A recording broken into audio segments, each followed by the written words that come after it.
When Magic Kingdom opened in 1971, one of its initial attractions was the Skyway, a gondola lift that operated through 1999. One of its stations was located in Tomorrowland, which is currently occupied by a building with bathrooms today, but ascending up into the sky, riders in the buckets would get a decent view of Tomorrowland. On passing the Tomorrowland Speedway, the buckets moved through a notably industrial turning station and went west, offering riders excellent views of the tops of buildings in Fantasyland. On concluding, the buckets descend into the Fantasyland station and turn back to Tomorrowland, offering one of the strangest attractions to exist in the Magic Kingdom. It's not that I have anything against gondola systems in theme parks, but in Magic Kingdom it felt obligatory, existing because Disneyland had its own version, and the view was just a whole lot of nothing. In an era where Disney was highly concerned with the integrity of sightlines, why did Magic Kingdom have the Skyway, showing you industrial roofs and backstage buildings? Is the Skyway a Fantasyland attraction, even though it had a station in Tomorrowland? I think it counts for both, and that brings us to the Fantasyland topic of today's video. Magic Kingdom has a fair amount of extinct attractions, some of which often go forgotten because their history was less impactful than many of the e-tickets in the park. You might know that Mission to Mars was replaced by Extraterrestrial Alien Encounter, which in turn became the loathsome Stitch's Great Escape. You might even remember the video I did a few years ago on If You Had Wings, a travel-themed ride advertising Eastern Airlines, or perhaps its spiritual successor, Delta Dreamflight. I've discussed extinct Magic Kingdom attractions here and there, but I've rarely ever touched on Fantasyland, and that's kind of weird, right? As this area of the park is what has defined the Disney brand for so many people. When Magic Kingdom opened, it brought Disneyland to the east coast of the United States.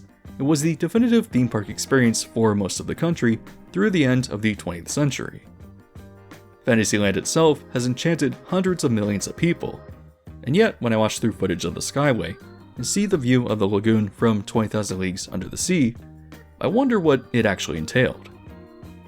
I know of the attraction as a legendary part of Magic Kingdom history, but what made it interesting and special for so many people? And what about the other Fantasyland attractions that went away too? There was an ambitious animatronic show known as the Mickey Mouse Revue that I know almost nothing about, and then there's Mr. Toad's Wild Ride, which was very different from the version in Disneyland and had you almost involved in a head-on crash with another vehicle. There was also the infamously terrifying Snow White's Adventures, and a Lion King show that impresses through its wildly ambitious puppetry. I realized that while most of these attractions existed for decades, I know very little about what they entailed, and many of them have been gone for so long that there are now many generations of people who know almost nothing about them, including myself. So I thought it would be interesting to take a look at the mysterious and extinct attractions of Fantasyland in the Magic Kingdom, diving into this uncanny realm of Disney history that's quickly fading into the past.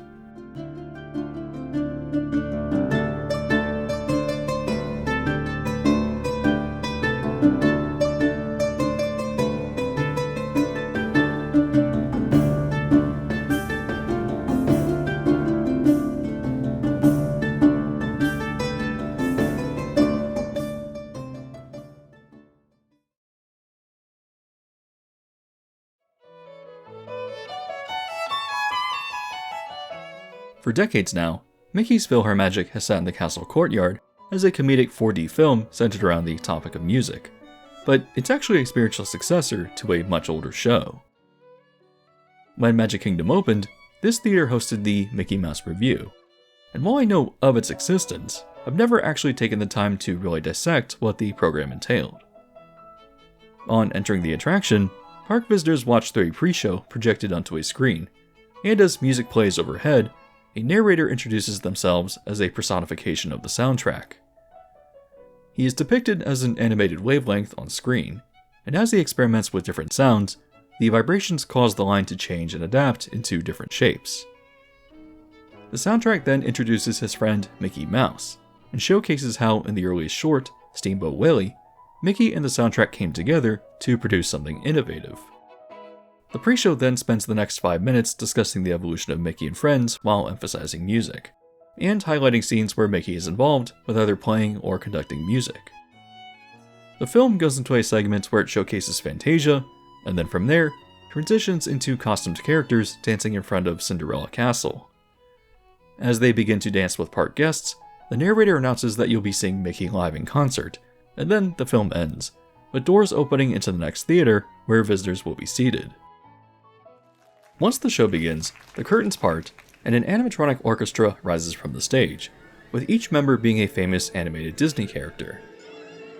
Mickey is of course the star of the show as the conductor, and turns to face the audience as the other characters warm up, but turning back around, the concert begins with an orchestral version of Hi Ho, which I think is significant since Snow White was the first Disney animated feature. I count 23 animatronics on stage for this first act, which actually seems really ambitious, and as they continue playing, spotlights highlight different musical sections of the orchestra. They then transition into Whistle While You Work, and then, representing the second Disney animated film, Pinocchio, play through When You Wish Upon a Star and Hi Diddly Dee. At the conclusion of these four pieces, the orchestra lowers into the stage, and a projection of the Big Bad Wolf sneaks across the curtain. Representing the Silly Symphonies, this segment reveals animatronics of the Three Little Pigs, sitting in a brick house facade and singing Who's Afraid of the Big Bad Wolf?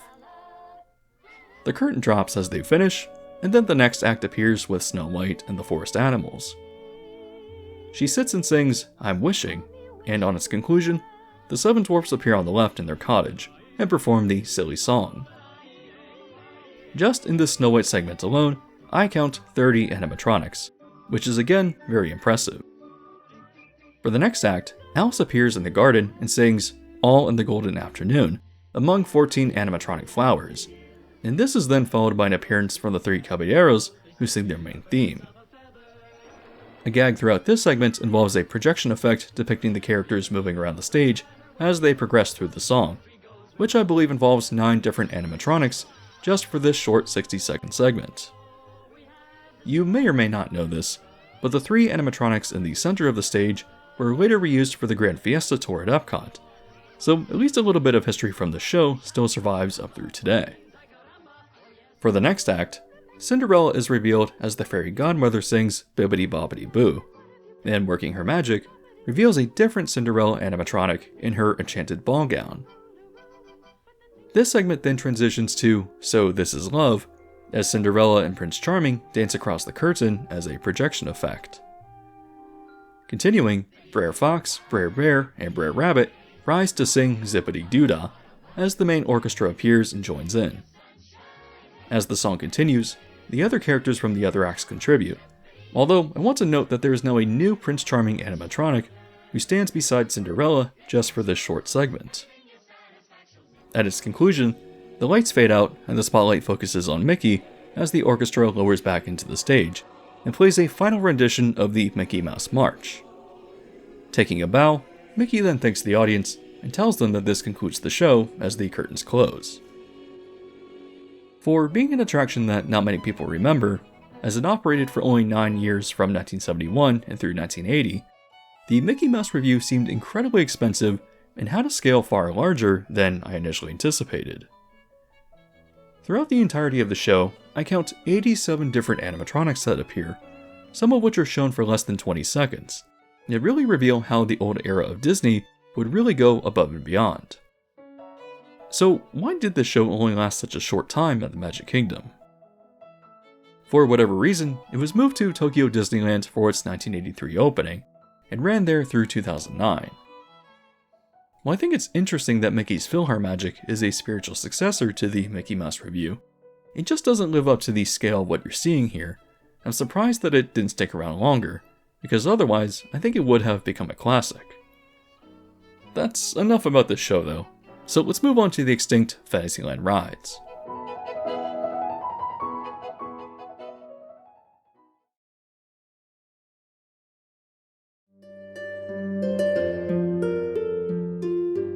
Hey, just a quick favor, but research-heavy videos like this are often very tedious and take a lot of time to produce. So if you would like to support me and think the video is interesting, you can do so by just simply leaving a like. When Disneyland opened in 1955, Fantasyland contained 3 pretzel-style dark rides themed to Peter Pan, Snow White, and The Wind in the Willows, or rather, Mr. Toad. These attractions were brought over to the Magic Kingdom for its opening, with Peter Pan being quite similar, but Snow White being far scarier and having changes made to some of the scenes. However, Mr. Toad's Wild Ride was dramatically different from its Disneyland counterpart. Instead of boarding just a single track, the ride contained 2 stations. Once both vehicles dispatched, they would face each other in the station and then move into the residence of Mr. Toad, known as Toad Hall. On the left track, riders move through a trophy room of exotic animal pelts mounted on the wall, and from there, crash through the kitchen and cause plates to fall everywhere. Emerging out from Toad Hall, the vehicles plow through a traveling Roma camp, causing chaos, and then turn onto the one-way street, with multiple signs warning riders that they're going the wrong way. This gag had vehicles on both tracks facing and moving towards one another as if they were going to crash, but judging from most video I've seen, the dispatches often did not sync up, and so the scene was hit or miss. If both vehicles synced correctly, they both turned at the last moment into a town plaza and went on their separate ways. The left track then drove into Winky's Tavern, causing him to drop his mugs, and then moving into the back among the barrels, riders encounter weasels waiting in ambush.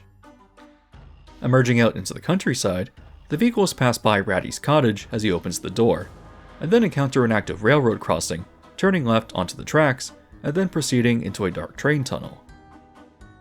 Hearing the sound of a train and seeing its blinding light approaching riders, the attraction implies that you perished as you were hit by the train. The next scene then depicts riders driving through hell, and after a single turn, doors open back up to the station and conclude the ride. If boarding the track on the right side, the ride also begins by entering Toad Hall, and then proceeds into the library where you knock over a set of armor. Riders then crash outside and disturb a flock of sheep among hay bales, and then quickly encounter cows and an angry bull. Smashing through the doors of a barn, chickens go flying, which is achieved through an overhead rotating carousel, and then turn onto the one-way street. Avoiding the other car, they continue to share the same scene in the plaza, and after a bit of chaos, turn into the local jail. Crashing through the bars of a jail cell, riders encounter the weasels who are planning a breakout. Traveling into the countryside again, the next scene depicts the weasels escaping and shooting at the cops, and just as with the left track, riders encounter a railroad crossing and turn into the tunnel.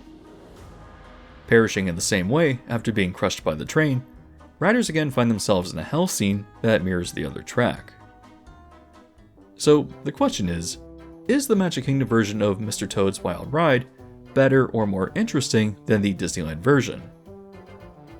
At the time that it premiered, I would say yes, as the original Disneyland ride was a lot more primitive than you might know it to be today. It wasn't until the 1983 Fantasyland renovation that the ride was rebuilt with better, more fleshed out scenes and with additional effects, such as Winky throwing the glasses, which directly came from the Magic Kingdom version. However, I do think that the new Disneyland Mr. Toad was the better ride, because it took the best elements of Magic Kingdom and continued to build on them. Magic Kingdom Mr. Toad is still an interesting ride though, and I really liked how the dual track led to different experiences and fun interaction with other riders, especially with the one-way street gag when it was synced correctly. Unfortunately, Mr. Toad's Wild Ride closed at the Magic Kingdom in 1998, and was replaced the following year by the Many Adventures of Winnie the Pooh. I think that it's an okay but generally forgettable attraction that fails to live up to the chaos of Mr. Toad, but I also think that this replacement was purely a merchandising move, as Winnie the Pooh merch sells incredibly well. Mr. Toad's Wild Ride also shared the same building with Snow White's Adventures, and while you, as a viewer, are more likely to be familiar with this ride as it closed in 2012, what a lot of people don't realize is that the original Magic Kingdom version was redone in 1994 and made some significant changes. We're going to start with the original version that premiered with the park, and dispatching from the station, the vehicle circled around the well in front of the castle as riders heard Snow White singing. Turning back towards the station, riders got a brief view of the dwarf's cottage, and then returned to the castle, where the queen looked down from above as the curtains opened. On entering through the gates, a trick mirror effect showed the evil queen transforming into the witch, as a terrifying figure turned around and screamed at riders. Traveling through the dungeons, the vehicle moved past skeletons shackled to the walls, past a screaming raven, and then encountered the witch as she dips the apple into the poison and an overhead shelf almost crashes down on top of riders. Emerging out through the swamp, the witch flies out on a boat in a startling encounter, and attempting to escape, riders are chased by monstrous crocodiles and ensnared by horrible, ghastly trees with awful faces. Quickly encountering the dwarf's cottage, riders make their way inside, but instead find even more horror as the animals and dwarfs attempt to flee as monsters howl outside.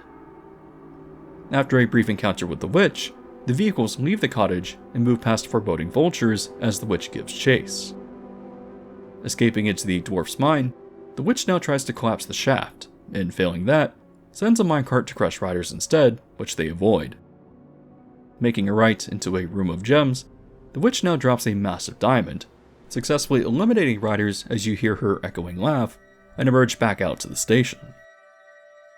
This is such a peculiar and terrifying ride, with riders taking on the role of Snow White, but with the story instead portraying what would happen if the witch had won. It's dark, horrific, and by today's standards, seems quite morbid for a Disney park, so I'm not surprised that it was changed in 1994, adopting the new name of Snow White's Scary Adventures. In this new version, you circle the well, but now see a figure of Snow White as the evil queen looks down at her from a different window.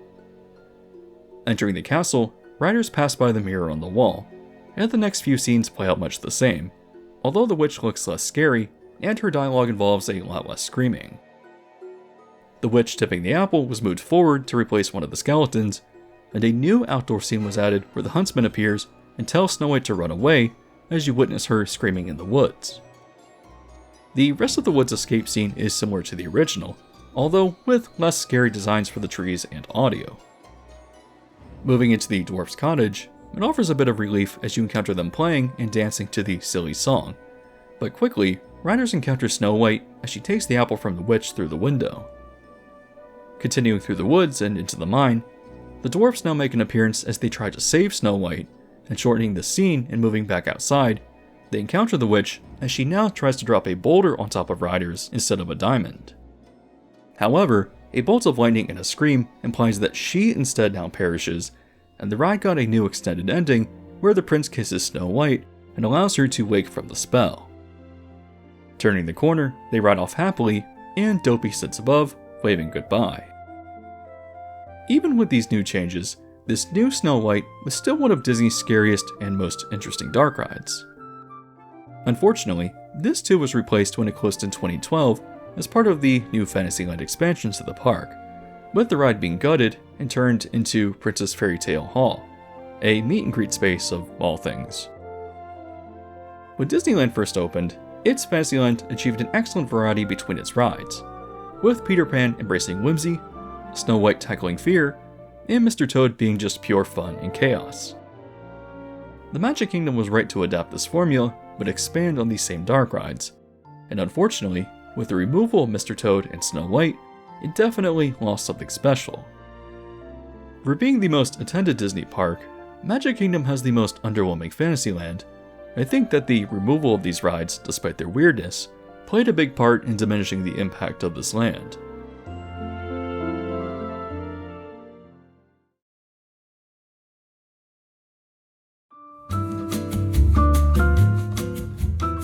In 1959, Disneyland received a major expansion for Tomorrowland with a focus on futuristic transportation.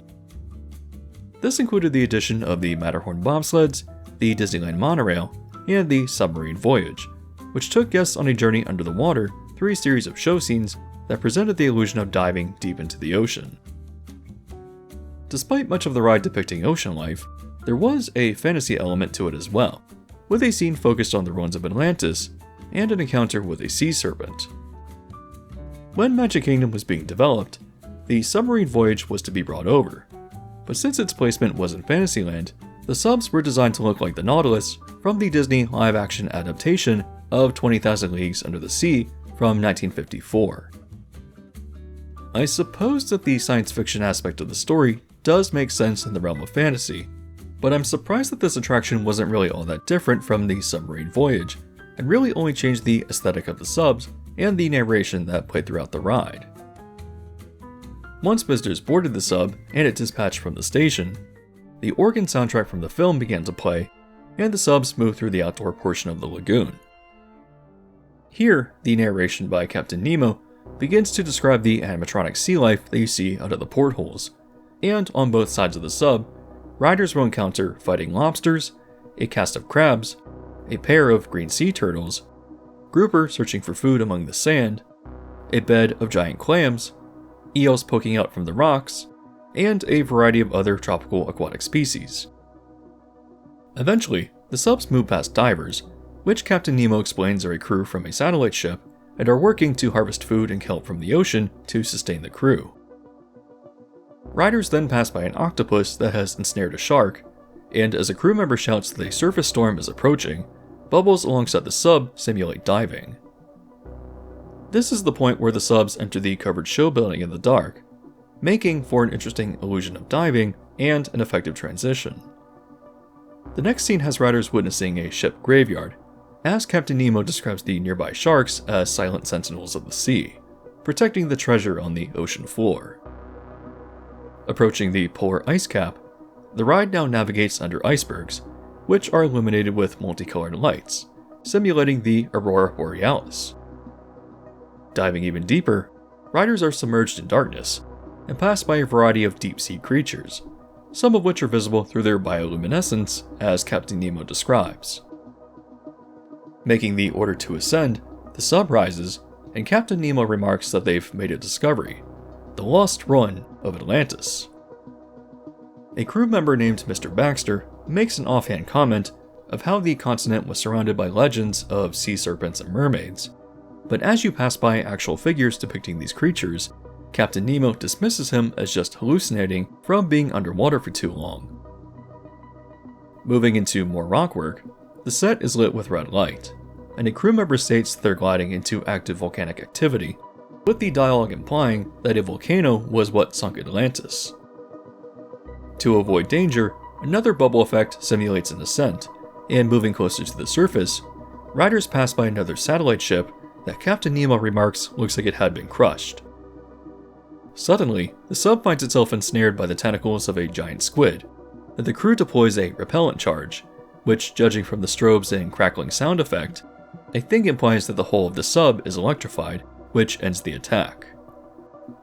Making an evasive maneuver to the surface, the last bubble effect works to transition the sub out of the show building and back to the shallows, returning the vehicle back to the station and ending the experience.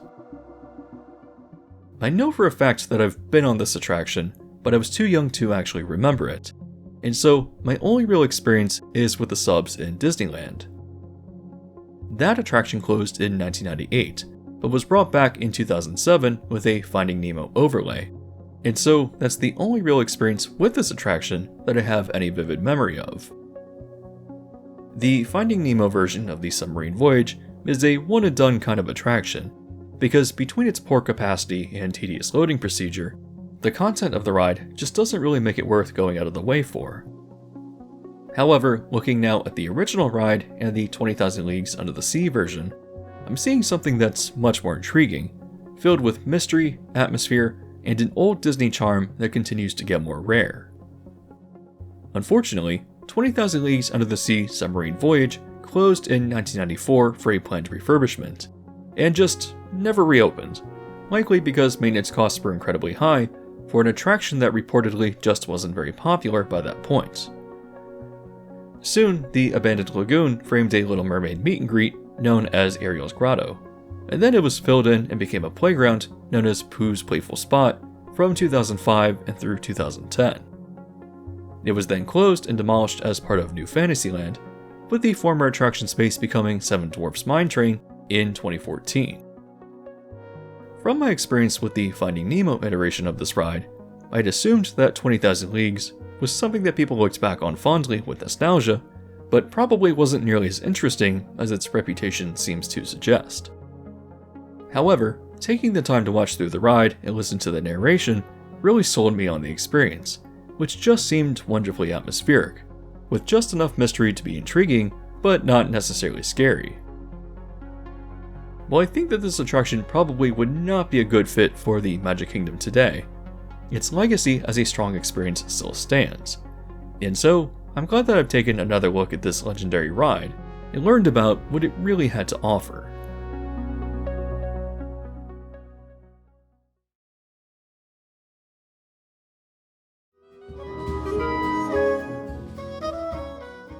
After exploring the Mickey Mouse Revue, you might have wondered, if it closed in 1980 and PhilharMagic came much later, what filled the theater in between?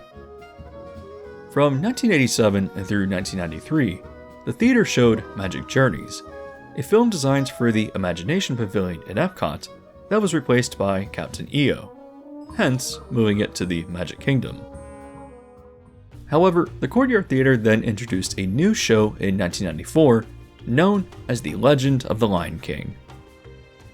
The premise is pretty straightforward, simply retelling the major story beats of the film that came out just a month prior, while also highlighting the majority of the musical pieces.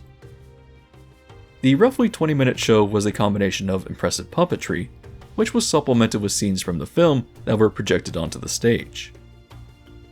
Using those pre-existing clips might sound a bit lazy, but they were incorporated tastefully only when the actual puppetry itself wasn't really capable of advancing the story.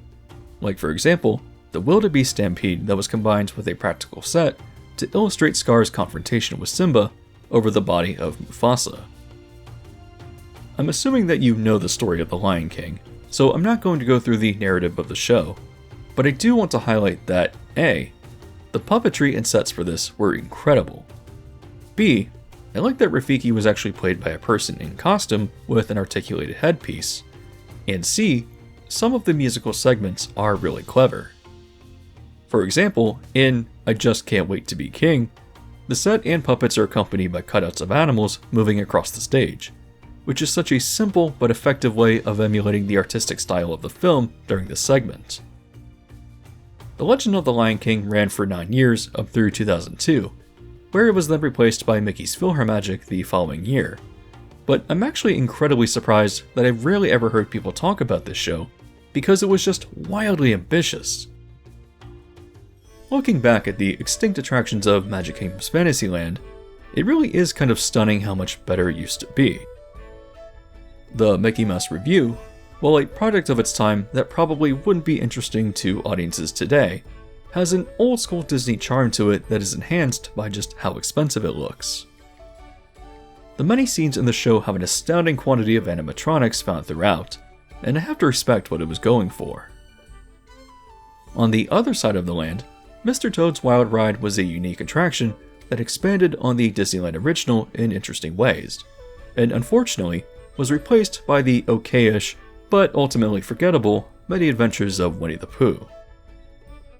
Snow White's Scary Adventures suffered an even worse fate, replacing one of Disney's most interesting dark rides ever produced with a meet and greet space, when Disney could have literally put this anywhere else in its massive new Fantasyland project, and instead opted to represent the property with Seven Dwarfs Mine Train, which holds the title for the world's most uninteresting roller coaster.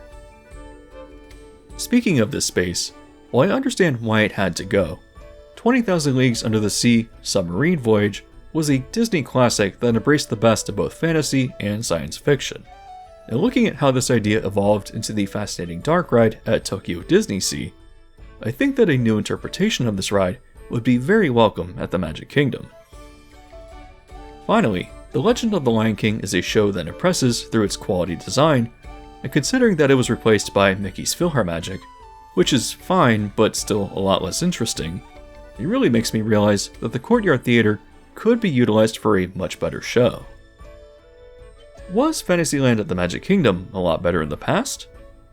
Other than the Skyway, which I could do without, I would say that's a definite yes.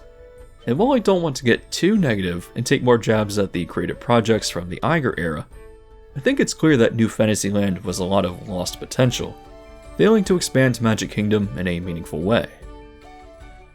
I don't just produce videos like these because they're entertaining, but also because they are opportunities for myself to learn more about theme park history, and I think that this has given me a new appreciation for many of these old Fantasyland attractions that I knew little about previously. If you found the video interesting or valuable as well, you can do me a favor by just hitting the like button if you haven't done so already. As always, if you enjoy videos like these, you can also hit the subscribe button with bell notification so as to be alerted to new videos as they're released.